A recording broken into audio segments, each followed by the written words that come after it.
Hi, and welcome to Spooky Hours. My name's David Saunderson. We're here with Helen JR Bruce. We're talking folklore in England. And today, Helen, you're going to tell us a little bit about Lady Howard and the Death Coach. What's that all about? So Lady Howard and the Death Coach is one of my favourite Dartmoor tales. And as you say, reasonably well known and truly actually very spooky. So Lady Howard was a real person. This story involves a real person who became very notorious after she died, as she had a string of husbands who died and left her more and more money.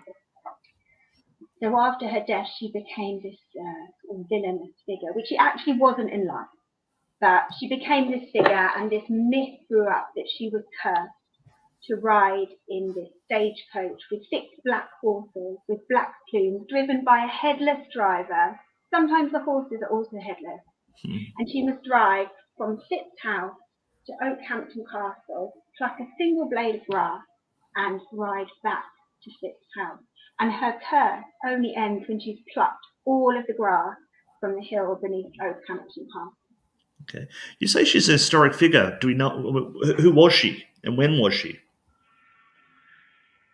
So she was around in the 1600s. So obviously quite a lot of time has elapsed and given this folklore, the space to build up and grow into the story it is now. But she was left with the family fortune really, really young, and she was left Fitz's house as well. At only 9, after her father actually very sadly committed suicide.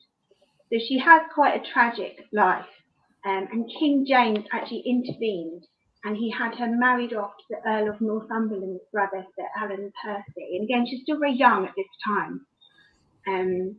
But mysteriously, maybe not, her new husband died on a hunt, just after a hunting trip or during the hunting trip. He died of a mysterious fever that was first husband out of the way. Okay. Are there any?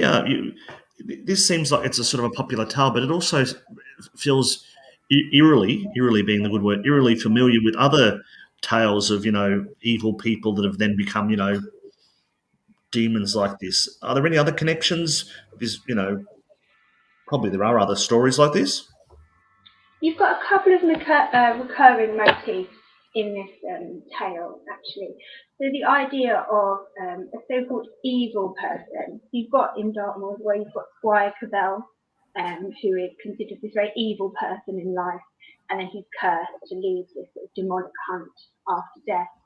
But maybe with Lady Howard, it's a bit different in the fact that the very limited evidence we have, about Squire Cabell, we can kind of put together, he maybe wasn't that nice.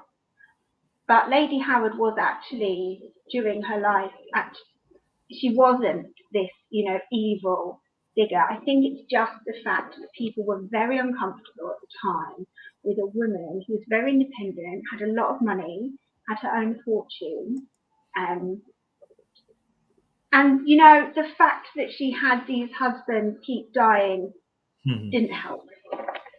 No, probably didn't. So what is it that you like about this story? I mean, obviously it's got some cool bits in it, headless horses, really, as opposed to headless horsemen and all sorts of things. Why has it been so enduring over the years?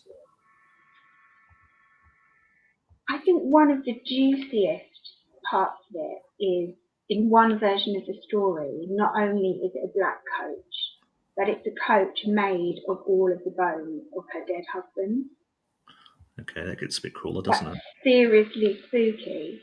But as for folklore archetypes, I think this idea of the death coach, there's an ongoing fascination because we have it come up in other folklore as well. Because in Irish folklore, we have another version of the death coach that comes along, and basically to see it is foretell the death.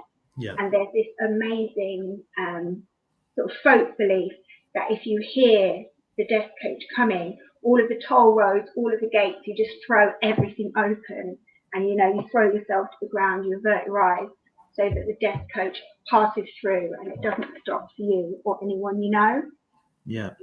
Yeah, no, that's true. I know about that for Ireland.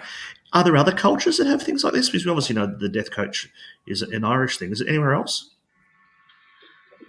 I don't really hear it so much coming up beyond Britain and Ireland. Certainly, the examples I've read about, have been there. I'd be really interested to see if there's an American version, and I kind of feel there is.